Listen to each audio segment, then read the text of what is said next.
everybody, welcome to our YouTube channel. My name is Amar Kumar. So basically in this video I'm going to discuss about the topic individual and society जिसका code है BEGC 131. So इसके basically जो है जो हम most important questions है उसको discuss करने वाले हैं.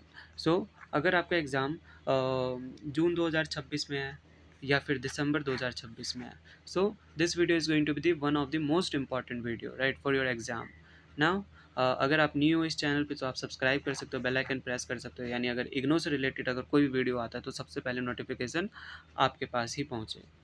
तो चलिए, और एक और बात, अगर आपको ये नोट्स चाहिए जो भी है नोट्स, सो व्हाट्सएप नंबर जो डिस्क्रिप्शन में मेंशन है वहाँ पे आपको बहुत ही नॉमिनल प्राइस में आपको मिल जाएगा. सो फर्स्ट क्वेश्चन है, read the following passage and answer the given questions below. So question शुरू करने से पहले एक बार जो है हम इग्नो का पेपर एक बार देख लेते हैं आखिर कैसा बन के आता है. So BEGC 131 BA general BAG term end examination June 2025, यानी जून 2025 का पेपर है जो ओरिजिनल पेपर जो इग्नो में आया है. So BEGC 131 individual and society. So basically इसमें जो है ना सबसे पहले क्वेश्चन कौन सा आएगा, सबसे पहले आपके पास पैसेज वाला क्वेश्चन आ जाएगा. पैसेज से ही देख के आपको आंसर देने होते हैं. फिर फिर सेकंड क्वेश्चन आपका आ जाएगा, वो पूछ लेगा क्योंकि जैसे कॉलम ए को कॉलम बी से मैच किए, वर्ड्स फ्रेसेस इन सब के मीनिंग से रिलेटेड आ जाएगा. सो ऐसे ही करके आपकी जो है ना सारे क्वेश्चंस आएंगे. फिर फिल इन द ब्लैंक्स ये सब आ जाएगा. सो ऐसे ही करके आपको देना पड़ेगा. सो इसी में से जो है ना जो मोस्ट इंपॉर्टेंट क्वेश्चंस है वो हम डिस्कस करने वाले हैं. आपको ऐसे लिखना आ जाएगा, आपको स्पीच लिखना आ जाएगा, ये सब.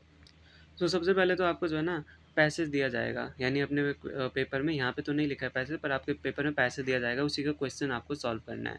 तो सबसे पहले ये यहाँ पे पैसेज है, बेसिकली हमने यहाँ पे नहीं डाला है. तो सबसे पहले पैसेज से रिलेटेड क्वेश्चन आ जाएगा. जैसे पैसेज ए में फर्स्ट पॉइंट में क्वेश्चन पूछ रहा है, how is exercise essential for a healthy life style. So basically आपको क्या करना है, जैसे इसमें कीवर्ड हाईलाइट कर दे, जैसे एक्सरसाइज एसेंशियल या हेल्दी लाइफ स्टाइल, ये कीवर्ड आ गया. सो आपको जो है ना PDF से फाइंड सॉरी जो भी पैसेज दिया होगा उससे फाइंड करना है कि यहाँ पे ये कीवर्ड है या नहीं. जाहिर सी बात है आपको मिलेगा ज़्यादातर केसेस में, पर आप कोशिश करने की आप सेम टू सेम आंसर जो है ना पैसेज वाला कॉपी नहीं करना, वहाँ से भी लेना, साथ ही साथ अपने आप बनाने की भी कोशिश करना. Now, exercise is essential because it keeps the body fit and strong and improves overall physical and mental well-being. यानी 1 से 2 मार्क्स के लिए ये इनफ है, राइट. सो एक्सरसाइज क्या करता है, ये बॉडी को फिट करता है, स्ट्रॉन्ग करता है, इम्प्रूव करता है ओवरऑल फिजिकल बॉडी और मेंटल वेलबींग को. फिर सेकंड क्वेश्चन में पूछ लेगा, how does exercise impact cardiovascular health. जो अपना कार्डियोवैस्कुलर हेल्थ रहता है उसमें एक्सरसाइज कैसे इम्पैक्ट करता है, ये इंक्रीज करता है हार्ट रेट को कार्डियो में, स्ट्रेंथनेस हार्ट मसल्स को इंक्रीज करता है, इम्प्रूव करता है ब्लड सर्कुलेशन को, और रिड्यूस क्या करता है, रिस्क ऑफ हार्ट डिजीज और हाई ब्लड प्रेशर को. What are some cognitive benefits of exercise, यानी एक्सरसाइज के क्या क्या कॉग्निटिव बेनिफिट्स हैं. सो एक्सरसाइज क्या करता है, इम्प्रूव करता है मेमोरी को, कंसंट्रेशन, फोकस और ओवरऑल कॉग्निटिव एबिलिटीज़ को भी इम्प्रूव करता है. In what veg exercise can influence mental health. जो एक्सरसाइज जो है कैसे इन्फ्लुएंस करता है मेंटल हेल्थ को. एक्सरसाइज इम्प्रूव्स मूड को इम्प्रूव करता है, रिड्यूस करता है स्ट्रेस को, रिड्यूस करता है एंजाइटी को, और प्रमोट क्या करता है, बेटर मेंटल वेलबींग को. Now, how can exercise help manage stress and anxiety, यानी जो है एक्सरसाइज कैसे हेल्प करता है मैनेज करने में स्ट्रेस और एंजाइटी को. So, exercise releases endorphins, which are natural mood boosters that reduce stress and anxiety. यानी जो है ना एक्सरसाइज क्या रिलीज करता है, एंडोरफिन्स. ये क्या करता है, ये एक नेचुरल मूड बूस्टर रहता है जिससे स्ट्रेस और एंजाइटी रिड्यूस होता है. How can exercise improve sleep quality. जो एक्सरसाइज जो है स्लीप क्वालिटी कैसे इंप्रूव करता है, exercise makes the body physically tired. Exercise जो है ना आपके शरीर को थकाता है फिजिकली, और ये हेल्प करता है रेगुलेट द इंटरनल क्लॉक को जो है ना रेगुलेट करने में, मेकिंग इट ईजियर, और ये आसान करता है कि आप जल्दी फॉल स्लीप यानी आप सो जाएं और stay asleep. What is the most important advantage of exercise. The most important advantage is improving overall health. जो मोस्ट इंपॉर्टेंट एडवांटेज क्या है, ओवरऑल हेल्थ को इम्प्रूव करना, इंक्लूडिंग बोथ फिजिकल फिटनेस और मेंटल वेलबींग को. Now give a suitable title to this passage, यानी जो है ना एक टाइटल आपको देना. बेसिकली क्या होगा, आपको पूरा पैसेज रीड करना है और आपको पूछा जाएगा कि आप जैसे मान लीजिए एक कहानी रहता है, जैसे कोई सा भी कहानी है, सो आपको पूरा कहानी रीड करना पड़ेगा. फिर आप ही को बोल दिया जाएगा कि इस कहानी का नाम आप ही दे दो, क्या नाम दे सकते हो, कोई दूसरा नाम, ठीक है। सो आप दे सकते हो, जैसे इसमें दिया गया importance of exercise in health in a healthy lifestyle. Now B part में क्या पूछ रहा है, use the following words in sentences of your own. यानी जो है ना, आपको ये सब वर्ड्स यूज़ करना है। यानी बचपन में नहीं पढ़ा करते थे कि ये शब्द का यूज़ करके जो है आपको एक वाक्य बनाना है। वाक्य जैसे बोल देता था कि काम, काम वर्ड यूज़ करके आपको एक वाक्य बनाना है, तो आप लिख देते हो राम काम करता है, काम करता है, ऐसे करके आप लिख देते थे। सो उसी में ही जैसे सिग्निफिकेंट दिया, सिग्निफिकेंट वर्ड यूज़ करके आपको एक सेंटेंस बनाना है, रिड्यूस वर्ड यूज़ करके एक सेंटेंस बनाना है। तो चलिए करते हैं। So significant, exercise plays a significant role, यानी बहुत ही ज़्यादा इंपॉर्टेंट रोल प्ले करता है in maintaining good health. Now reduce, regular physical activity helps to reduce stress and anxiety. यानी जो रेगुलर फिजिकल एक्टिविटी करने से जो क्या होता है, स्ट्रेस और एंजाइटी रिड्यूस होता है। हमने ये वर्ड यूज़ करके ये सेंटेंस बनाया ना। कॉग्निटिव, कॉग्निटिव का मतलब क्या होता है, बेसिकली आप ऐसे लिख सकते हो, exercise improves cognitive function such as memory and focus. Exercise क्या करता है, कॉग्निटिव फंक्शन की तरह काम करता है, such as memory and focus को इंक्रीज करता है, इंप्रूव करता है। Okay, exercise improves cognitive function such as memory and focus. Host, host क्या होता है, exercise offers a host of benefits for our body and mind. Prefer, many people prefer activities like running, swimming and yoga to stay fit. Prefer.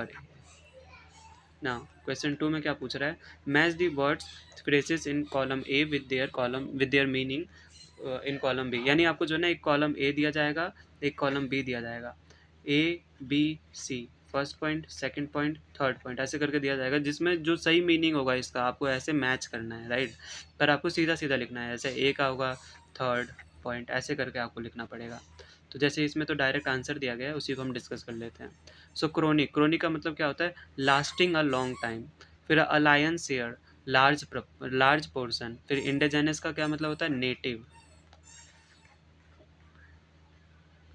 फिर undermine का मतलब क्या होता है, weaken gradually. रेस्प्लेडेंट का मतलब क्या होता है, ब्राइट एंड कलरफुल। पिलग्रिमेज का मतलब क्या होता है, journey to a holy place. डिवोल्स का मतलब क्या होता है, रिवील। रिक्योरेंस का मतलब क्या होता है, हैपेंस अगेन।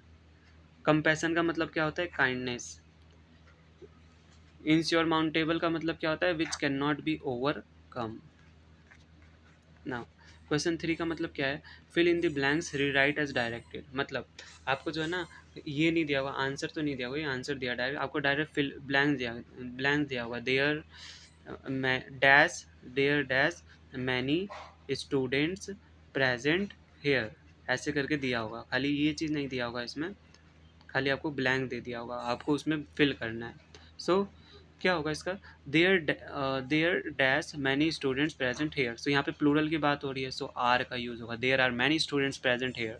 नाउ अब ये इंटेरोगेटिव वाला क्वेश्चन पूछ रहा है, you play football, then question mark है, मतलब इंटेरोगेटिव है। सो क्या आएगा, यू के साथ क्या आता है, डू आता है या डज। यू के साथ क्या आता है, डू या डज। यू के साथ अपना आता है, ये यू डू आता है, right. So you do play football, sorry do you play football. So जब भी आपके पास इंटेरोगेटिव में जैसे आ जाए, आई आ जाए, वी आ जाए, या यू की जगह वी आ जाए, यू आ जाए, या फिर दे आ जाए, या कोई भी प्लूरल वर्ड आ जाए, तो आप डू लगा सकते हो। अगर आपके पास ही आ गया, सी आ गया, या कोई नेम आ गया, या कोई सिंगुलर आ गया, सो आप वहाँ पे डज लगा सकते हो। My mother has asked me to eat by 9 AM। So my mother singular है, सो हैज़ आएगा, प्लूरल रहता तो हैव लगाते हैं। सी ट्राइज, सिंगुलर पर्सन की बात हो रही है, she tries to speak in English, so इसलिए लास्ट में ई एस आ गया है, she tries to speak in English. They have come here to see the concert. Now they plural है, सो इसलिए हैव लगाया, जैसे कि अभी हमने डिस्कस किया। व्हाट हैपेंड टू यू, आपके साथ क्या हुआ, happened, right. The new highway is under construction, the chief guest will not accept the gift, you ought to try this soap if you like. आप इस तरीके से बना सकते हो। Whenever my grandfather was tired he went to sleep, past में बात हो रही है। इफ़, अब क्वेश्चन पूछ रहा है, if I have a lot of money I can buy a car, so इसलिए इफ़ आया इसमें। The book that I read, the book that I read last week was thought provoking. So basically इसमें if आया है यहाँ पे, यानी इसको पूरा सेंटेंस बनाने जा रहा है, इसमें क्वेश्चंस नहीं बता रहा, इसमें डायरेक्ट सेंटेंस बना रहे हैं। I was a sunny day, it was a sunny day, the house had been cleaned by me before the storm, he had delivered to the order. Now question 4 में क्या पूछ रहा है, write a dialogue between you and your friend discussing the last film you watched and why each you liked और disliked in about 250 words. यानी आपका और आपके दोस्त के बीच एक जो है ना, आपको डिस्कस करना है कि जो आपने आखिरी बार जो फ़िल्म देखा था, कोई सा भी फ़िल्म, ठीक है, आपको उसके बारे में डिस्क्राइब करना है कि आपने क्या पसंद किया, क्या नहीं पसंद किया, इन अबाउट 250 वर्ड्स। सो बेसिकली ये मी तो आप हो गए और रिया आपकी फ्रेंड हो गई। सो आप क्या बोलोगे, hey Riya, did you watch any movie recently? Riya बोलेगी, yes I watched a film last weekend, what about you? फिर आप बोलोगे me, same here I watched a movie called the last journey. फिर रिया बोलेगी, oh I have heard about it, how was it? फिर आप बताओगे, I really liked it, the story was emotional and inspiring, it showed the importance of family and relationship. फिर रिया बोलेगी, that sounds nice but I didn't enjoy it much. Me, really, why didn't you like it? Then इसी basic जो है ना, इसी तरीके से आपको जो है ना कन्वर्जेशन बनाना है, प्रॉपर फोनेटिक्स इन सब का यूज़ करना है, कॉमा का पूरा यूज़ करना है, क्वेश्चन मार्क का पूरा, फुल स्टॉप का पूरा यूज़ करना है, यानी किस तरीके से बात होता है वैसे आपको बताना पड़ेगा। देन रिया बोलेगी, Ria बोलेगी, I felt the movie was too slow. The scenes were stretched and it became boring at some points. Me, I agree it was a bit slow, but I think that helped to build the emotions. Then Ria will say, maybe, but I prefer movies with more action and excitement. Then me, that's true. Everyone has different tastes. I like the acting of the main character. It felt very real. So yes, इसी की तरह आप जो है ना 250 words में जो है कन्वर्जेशन ऐसे बना सकते हो। Now write a letter to your cousin planning hiking trip to the mountains, यानी जो है ना लेटर लिखना है आपको कज़न को, जिसमें आप प्लान कर रहे हो कि हाइकिंग ट्रिप आप एक बना रहे हो माउंटेन जाने के लिए। So dear cousin, I hope you are doing well, I am writing to share an exciting plan with you, I am thinking of going on a hiking trip to the mountains during the upcoming holidays, it will be a great opportunity to enjoy nature, breathe fresh air and spend quality time together, we can explore. सबसे पहले आपको बता देना कि हम कहाँ जा रहे हैं, क्या क्या फ़ायदा होगा, हम कहाँ कहाँ जाएंगे, we can explore beautiful trails, click picture, right, ऐसे करके आप बना सकते हो जो भी आपका आंसर होगा। देन आखिरी में योर लविंगली, देन आप अपना नाम डाल सकते हो, या आपको क्वेश्चन में भी जो नाम दिया होगा कि आपके कज़न का नाम ये है, आपका नाम ये है, आपको ऐसे करके डालना है। So question 6, you are the president of the students union, आप प्रेजिडेंट हो स्टूडेंट्स यूनियन का, आपको एक स्पीच लिखना है इन अबाउट 250 वर्ड्स। क्या हाईलाइट करना है उसके, अच्छी बातें, बुरी बातें, pros and cons of social media usages, social media conversation और कन्फ्यूजन्स। सो हेडिंग क्या है, सोशल मीडिया कन्वर्जेशंस और confusions. Now social media conversations और कन्फ्यूजन, सबसे पहले आपको हेडिंग डाल देना है, then respective principal teachers and my dear friends. फिर आपको स्पीच में क्या लिखना है, बेसिकली आपको जो है ना 250 वर्ड्स में एक स्पीच लिखना है। सो सबसे पहले हेडिंग डाल देना है, हेडिंग डालने के बाद Good morning to all. As the president of the Students' Union, I feel honored to share my view on the topic social media conversations or confusion. So सबसे पहले तो आपको इंट्रोडक्शन देना है, ग्रीटिंग करना है, right. So social media has become an inseparable part of our lives. On one hand, it connects people across the world, helps us share ideas, and spreads awareness quickly.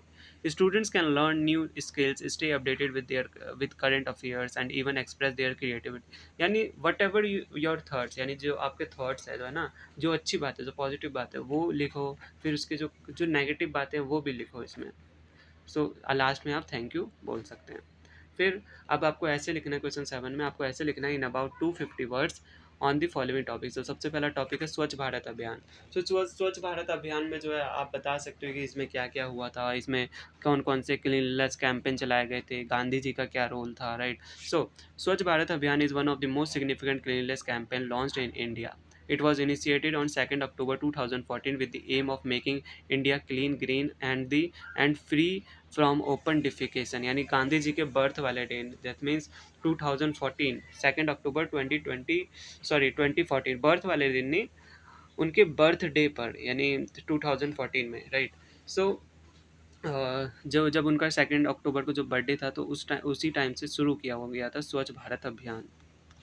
सो इसी के बारे में आप जो भी मिशन है ये सब आप लिख सकते हो, ये सब बताते हुए। सो आप लिख सकते हो, the campaign encourages people to take responsibility for keeping their surroundings clean. ये कैंपेन क्या एनकरेज करता था, लोगों को रिस्पॉन्सिबल बनाने के लिए कि वो अपने सराउंडिंग को क्लीन कर सके। It focuses on building toilets, इनका फोकस कहाँ था, बिल्डिंग टॉयलेट्स पे, प्रमोटिंग देयर यूज़, और स्प्रेड करना awareness about cleanliness. Schools, colleges, offices and local communities actively participate in cleanliness drives which help in creating a sense of responsibility among citizens. One of the major achievement of this campaign is the construction of millions of toilets. इसका major achievement क्या था, लगभग दसों लाख जो है ना, more than 10 lakhs toilets को बनाना in rural and urban areas. This has greatly reduced open defecation and improved public health. Open defecation को रिड्यूस करता है और इम्प्रूव करता है पब्लिक हेल्थ को। Clean surroundings helps in preventing disease and create a positive environment for living. Now, however, the success of Swachh Bharat Abhiyan depends on the continuous efforts of every individual. Simply building infrastructure is not enough. खाली infrastructure build करना is not enough, right? So people must change their habit. लोगों को जो है ना अपनी आदत भी बदलनी पड़ेगी और cleanliness को regularly maintain भी करना पड़ेगा। Proper waste disposal, avoiding littering, and recycling are essential practices that everyone should follow. So इस तरीके से आप जो है अपना ऐसे लिख सकते हो। अब जो है, जो इग्नो का जो अपना जो पेपर था दिसंबर 2024 का, वो इग्नो सॉल्व क्वेश्चन पेपर जो है हम डिस्कस करने वाले हैं। तो सबसे पहले, हमेशा की तरह, मोस्ट ऑफ द टाइम आपको सबसे पहले जो है ना क्या दे दिया जाएगा, passage. Read the following passage and answer the question given below. आपको क्वेश्चन पेपर दे दिया जाएगा। क्वेश्चन पेपर में फर्स्ट क्वेश्चन में सबसे पहले पैसेज होगा। बेसिकली यहाँ पे तो पैसेज नहीं लिखा, पर यहाँ पे लिखा होगा आपके जो क्वेश्चन पेपर आएगा। सो क्वेश्चन पेपर में पैसेज के बाद आपको आंसर, सॉरी क्वेश्चन दिया होगा, जैसे what is the primary cause of global warming mention in the passage. So आप जो है ना पैसेज, सबसे पहले जो है ना क्वेश्चन से कीवर्ड हाईलाइट कर लो, जैसे primary cause of global warming. So आपको जो है ना वहाँ से पैसेज से फिर देखना है कि कहाँ पे है primary cause of global warming. इससे क्या होगा कि आपको आंसर मिल जाएगा। और जब आपको आंसर मिल जाए ना, कोशिश करना कि सेम आप पैसेज से आंसर कॉपी ना करो, आप अपने तरीके से भी बना सको वो answer. So the primary cause of global warming is human activities, especially the burning of fossil fuels. Name two greenhouse gases that contribute to the greenhouse effect. So कौन कौन से दो ग्रीन हाउस गैसेस है जो contribute करता है green house effect में। सो आपको पैसेज में इसका दिया होगा आंसर। दो ग्रीन हाउस गैसेस कौन कौन है, सबसे पहले carbon dioxide and methane second. So how does global warming affect polar ice caps and glaciers. So, global warming causes melting of polar ice caps and glaciers, which contribute to rising sea levels. So, what is consequences of rising sea levels and coastal communities? यानी जो क्या क्या consequences है जो जो सी levels को बढ़ाता है और कोस्टल कम्युनिटीज़ को, what is one consequences of rising sea levels on coast. जो राइजिंग सी लेवल है कोस्टल कम्युनिटीज़ का, उसमें क्या क्या consequences है। सो सबसे पहला consequences क्या है, ये इंक्रीज करता है risk of flooding and displaces millions of people.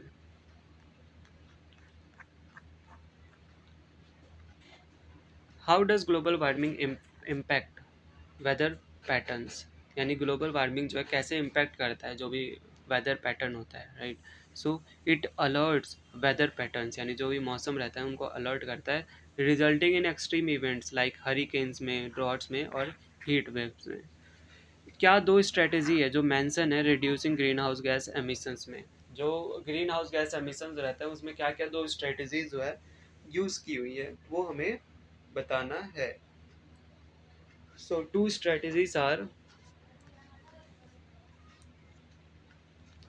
transitioning to renewable energy sources, solar and wind, improving energy efficiency. What is immediate action necessary to address global warming? यानी क्या क्या immediate actions ले सकते हैं to for the global warming, global warming को address करने के लिए। immediate action is necessary because the consequences of inaction will be felt for a years to come, यानी जो भी उसका फ़र्क पड़ेगा आने वाले सालों में बहुत ज़्यादा उसका प्रभाव पड़ेगा। So give a suitable title to this passage. यानी आपको जो है ना पूरा पैसेज रीड रीड कर लिया आपने, फिर जो है ना आपको उसका नाम भी देना है, एक टाइटल दो उसका, राइट। सो सुटेबल टाइटल क्या हो सकता है? Global warming and it's consequences. Use the following words in sentences of your own.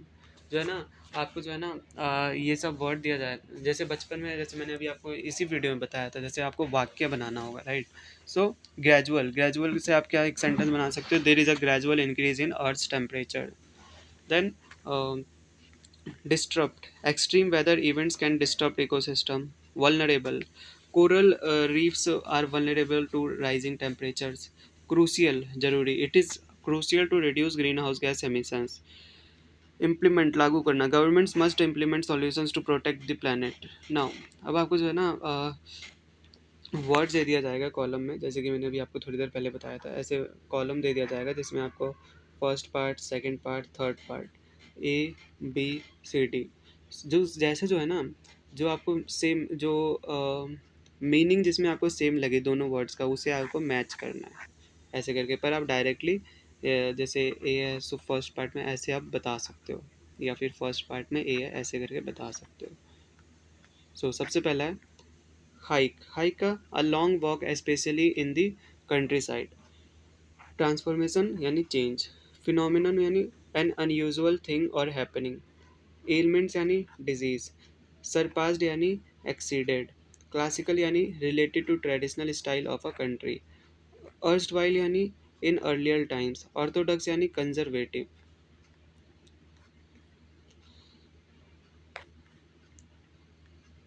Manoeuvring यानी स्किलफुल मूविंग। ट्रोप यानी ग्रुप ऑफ एक्टर्स और singers who work together. So fill in the blanks दे दिया है यहाँ पे आपको, जो है ना आपको जो भी डायरेक्ट दिया होगा उसमें वहाँ पे लिखना पड़ेगा, डायरेक्ट आपको अपने तरीके से लिखना पड़ेगा। सो ही सिंगुलर पर्सन है, सो एस आ गया, he speaks no English. Gandhi ji preached non violence. So I के साथ क्या लगता है? Have, I have known him for 5 years।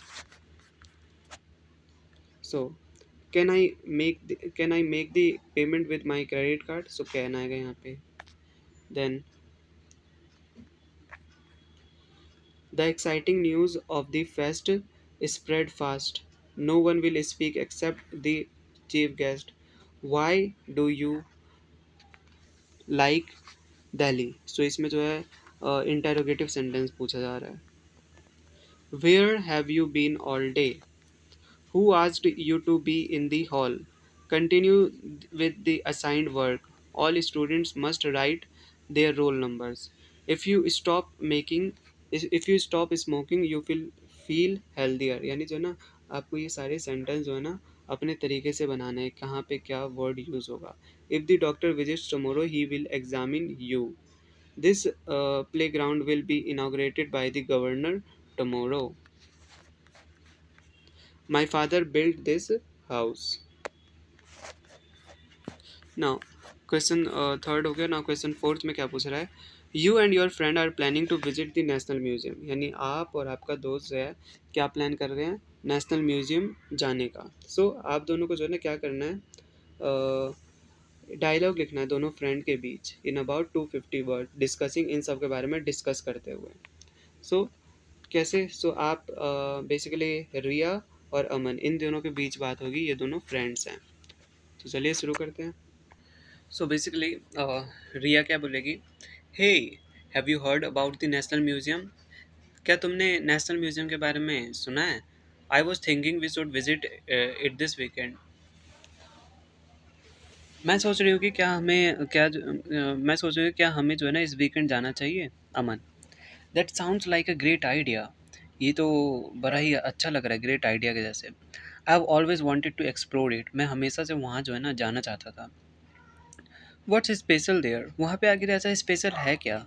Riya, it was a huge collection of historical artifacts, ancient sculptures, paintings, and even exhibits from the Indus Valley civilization।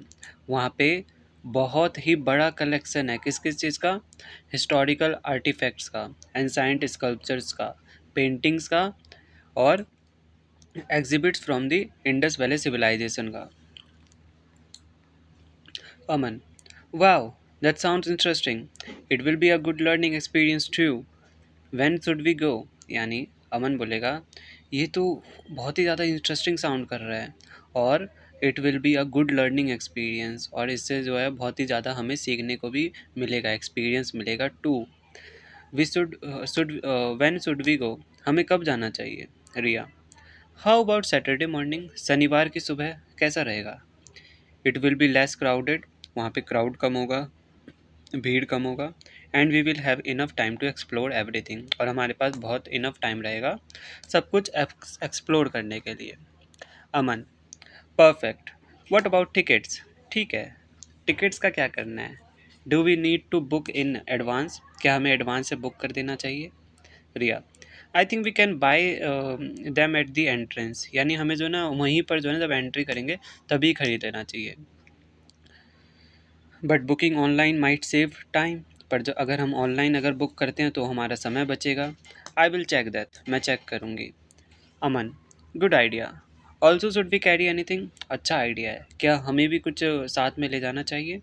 Riya, just the basics water bottles, यानी जो basics चीज़ें हैं जैसे water bottle हो गया, maybe a notebook, एक notebook, to jot down interesting fact, जो भी इंटरेस्टिंग फैक्ट है उसे लिख लेंगे। And of course our phones और फोटोज़, अपना phone, our phones for photos, अपना फ़ोन लेके जाएंगे फ़ोटोज़ खींचने के लिए। Aman, sounds good. Are there guides available? ये अच्छा लग रहा है, क्या वहाँ पे कोई गाइड्स अवेलेबल हैं? यस देर आर, हाँ वहाँ पर हैं। We can either hire a guide or use the audio guide for better understanding, हम या तो हायर को गाइड कर जो है गाइड को जो है उन्हें हायर कर सकते हैं, या हम जो ऑडियो गाइड जो है वहाँ से भी समझ सकते हैं अच्छी अंडरस्टैंडिंग के लिए। Aman, I prefer the audio guide, जो ऑडियो गाइड जो है वो मैं प्रेफर करूँगा। It will let us explore at our own pace, यानी जो है ना ये हमें एक्सप्लोर करने देगा हमारे अपने ओन पेस पर। Riya, agreed, after the visit. Okay, मैं एग्री करती हूँ। After the visit we can grab lunch nearby and discuss what we learn. फिर जो है ना हम जो है ना जो भी आसपास में जो है ना कहीं लंच करेंगे और हम डिस्कस करेंगे कि क्या हमने हमने क्या लर्न किया है। Aman, that makes the plan even better, यानी जो है ना ये हमारे प्लान को और भी ज़्यादा बढ़िया बना देगा।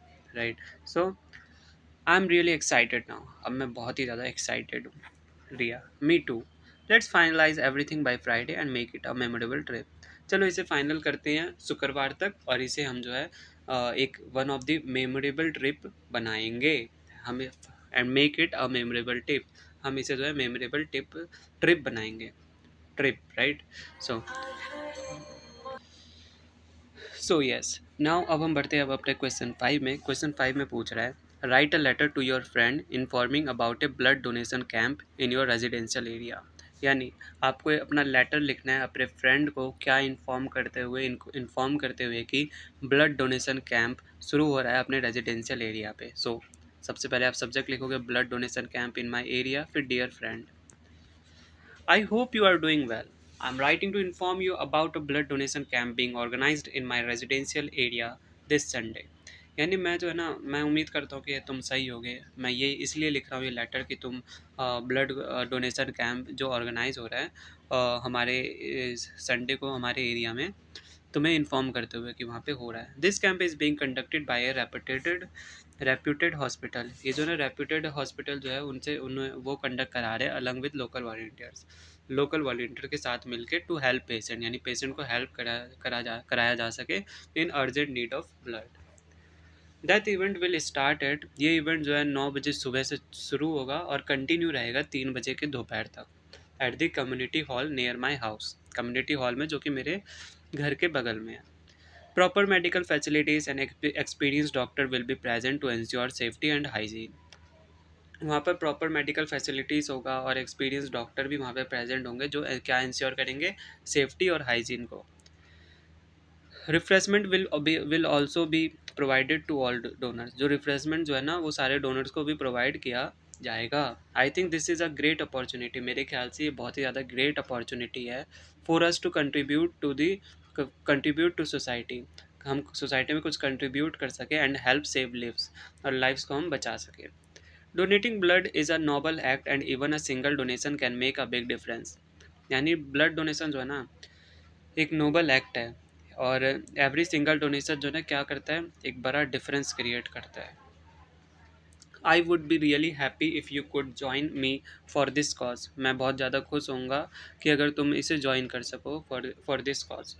प्लीज़ लेट मी नो, मुझे बताना, इफ़ यू आर इंटरेस्टेड, अगर तुम इंटरेस्टेड हो, and we can go together, हम साथ में चलेंगे। Looking forward to your reply. तुम्हारे रिप्लाई का लिए मैं प्रतीक्षा करूँगी, आप ऐसे लिख सकते हो। योर लविंगली, फिर आप अपना नाम लिख सकते हो। Now you have been invited to deliver a speech on animals right. यानी आप जो है ना इन्वाइटेड हो, किसके लिए, एक स्पीच देने के लिए जिसमें एनिमल राइट्स आपका टॉपिक होगा। Right a speech in around, आपको स्पीच लिखना है 250 वर्ड्स में, जिसमें आपको स्टूडेंट्स को इन्फॉर्म करना है about animal welfare and care के बारे में। So so speech on animal rights. So good morning respected principal, teachers and my dear friends. So आपको स्पीच लिखना है सबसे पहले ग्रीटिंग्स करते हुए। Today, I feel honored to speak on the important topic of animal rights. Animals are an essential part of our ecosystem, yet they are often neglected, abused, and treated cruelly by humans. Animals जो है बहुत ही ज़्यादा important है हमारे ecosystem के लिए, पर उसके बावजूद भी अक्सर उन्हें नेगलेक्ट किया जाता है, उन्हें अब्यूज किया जाता है, और उनको क्रूअली ट्रीटेड किया जाता है। ह्यूमंस, हर ह्यूमंस के साथ नहीं, बेसिकली जो ह्यूमन जो है उनके बारे में बात हो रही है, जो उनको क्रूएलिटी दिखाते हैं। Just like us, animals have feelings, experience pen and deserve a life with dignity and care. बिल्कुल हमारे जैसे एनिमल्स के अंदर भी फीलिंग्स होता है, वो भी पेन को एक्सपीरियंस करते हैं, और वो भी डिजर्व करते हैं जीने का गौरव तरीके से, और बिल्कुल प्रॉपर केयर तरीके से। इसी के तरह जो है ना आप जो एनिमल्स के बारे में ऐसे समझा सकते हैं, जैसे एनिमल्स क्यों ज़रूरी है। फिर लास्ट आप लिख सकते हैं, let us all take a place today. आज हम प्लेस लेते हैं कि हम जो है protect and care for animals, हम प्रोटेक्ट करेंगे एनिमल्स का और उनका केयर करेंगे। Even small acts of kindness can create a big impact. यानी एक छोटा स्मॉल एक्ट भी जो है ना काइंडनेस का, एक बड़ा इम्पैक्ट क्रिएट करेगा। लास्ट में आप थैंक यू लिख सकते हो। देन राइट एन ऐसे इन about 250 words on the following topic.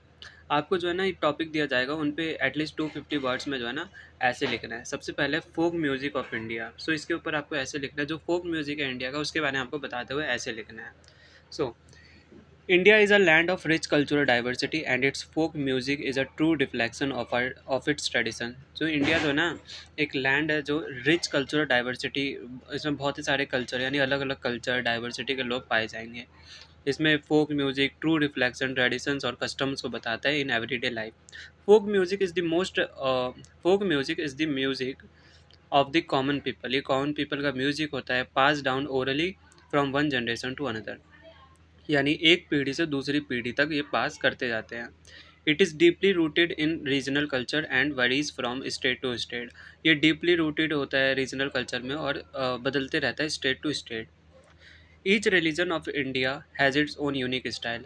अलग अलग रिलीजन में जो है ना इंडिया में अपना खुद का एक अलग अलग स्टाइल है। एग्जाम्पल के लिए आसाम का बिहू सॉन्ग हो गया, महाराष्ट्र का लवानी सॉन्ग हो गया, वेस्ट बंगाल का बाउल सॉन्ग हो गया, और and Rajasthani folk songs are well known for their distinct rhythm and melody. जो राजस्थानी फोक सॉन्ग जो है वो बहुत ही ज़्यादा प्रचलित है, किसके वजह से, उनके डिस्टिंक्ट रिदम और मेलोडी की वजह से।